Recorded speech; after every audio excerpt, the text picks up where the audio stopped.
This is the grand trick, with the exception, of course, the memory wipe.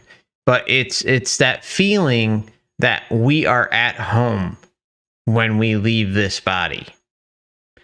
And that, the light, the tunnel, the light is God. It's this, it's that. But remember, it's hitting us with a love bomb.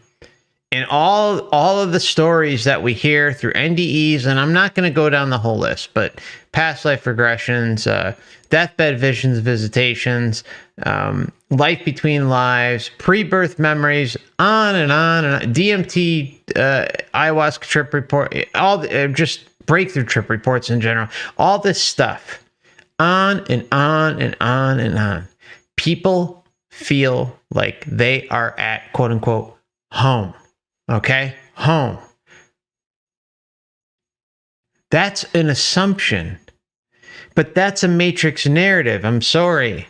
That's what we feel is home. It's the additional layer that is put out there to try and keep us contained within that matrix, within this whole thing.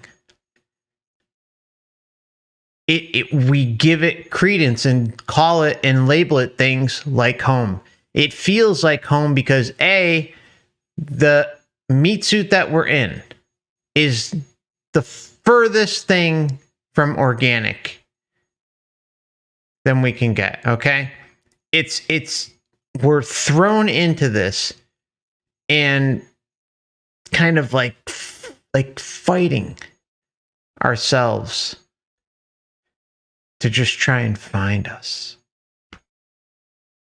to try and connect with the real us, the real you. On and on and on. And if we're lucky enough, maybe we'll just continue to ask questions long enough, continue to search long enough to find our true self. But then what happens? There's another layer, ready and waiting to take advantage of us. And we give it credence.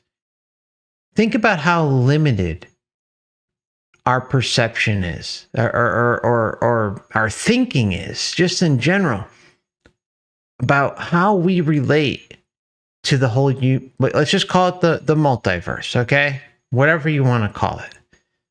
Think about how limited it is that the light, or that where we go after death, is home. It feels like home again because of the limitations that are inherently thrusted upon us by having a body, by having a meat suit.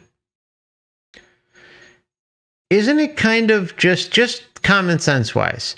If there's this huge multiverse going on, just for the sake of argument, okay? Because a lot of people believe in the multiverse, okay? Different realms, all sorts of different things going on. Isn't it kind of like just a little lowbrow to just assume that the light is God?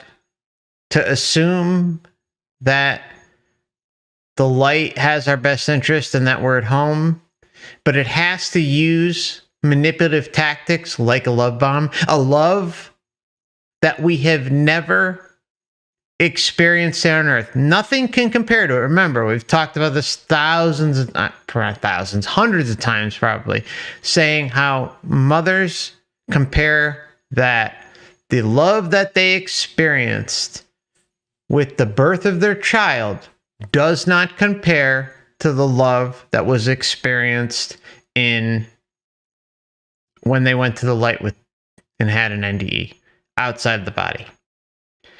If you can't compare that love, I mean, what if love doesn't exist?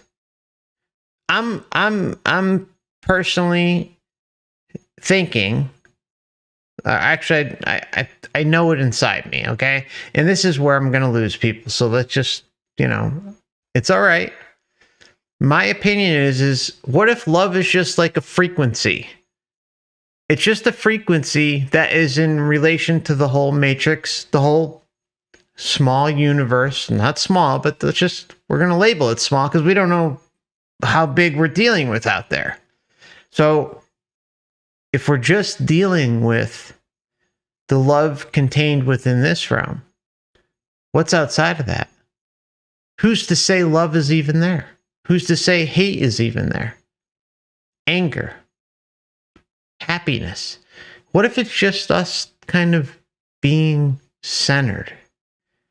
We're just observing, experiencing, but not giving ourselves away to something like a memory wipe, lifetime after lifetime. Think about that. If we're here to grow and learn, then why? Why do we not remember where we came from, why we are here, or where we are going? And I don't care how many past life regressions you've had. I don't care how many different experiences you've had. There's no way, I don't believe anyone that comes here, unless they're in on it, actually knows their full background. We are all veiled. To some extent, yes, some people may remember a little bit more than others, but trust me, from my observation, and I've looked at a lot, it is extremely limited. It's limited. We have to think outside the box and say, what goes beyond everything that we're seeing right here?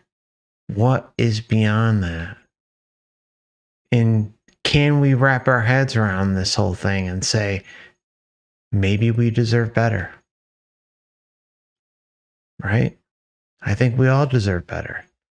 If something is if something is claiming itself to be God and we keep coming down here with our memories wiped lifetime after lifetime, and we're supposed to learn and grow off that, it's there's a huge disconnect there. The reality that's presented in the astral realms doesn't line up with what we're experiencing here. And that's just a fact. That's not negotiable. It just is what it is. And it's so easy for us to fall into these blinders that we think, hey, love is great, right? It is. It's like the best damn thing here. And then you have nature. It's the second best thing. All right? Companionship. All this. It's all great, great stuff. But it's limiting our perspective about what we may be able to experience, what we may be able to do. And it's all about transcending that entire thing in one foul swoop and taking control of us now and when we leave here. And saying, okay, remember, if I'm wrong, if any of us are wrong about all this, you can always come back, right? Or, are you not going to be able to come back? You're not going to be able to do your thing? I'm not coming back. I don't care what the hell the scenario is. I'm not coming back, period. It's just never happening again. But what's wrong with this way of thinking? What if I'm right? What if Wayne's right? What if Dan's right? What if the bulk of the people listening are right? What's wrong with standing up for yourself and seeing what happens? Nothing's wrong with that. Nothing. It's just you taking control of you for however long it takes, even though time doesn't exist, and doing your thing and reevaluating you and your relation to everlasting existence. That's it. That's it.